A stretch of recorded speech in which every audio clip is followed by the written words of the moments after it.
Bayi perempuan ditemukan warga tewas dalam keadaan tertelungkup dalam saluran air pembuangan di belakang rumah warga. Polisi yang mengetahui kejadian tersebut langsung mengevakuasi bayi dan melakukan olah TKP.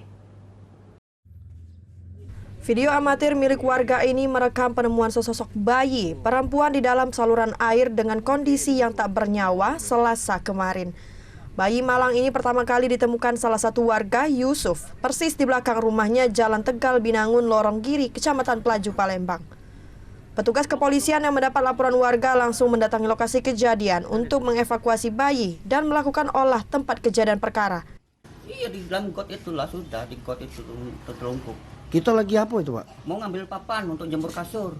Dilihat posisi bayi? Iya, udah terlungkup, udah nggak ada nyawa lagi sudah.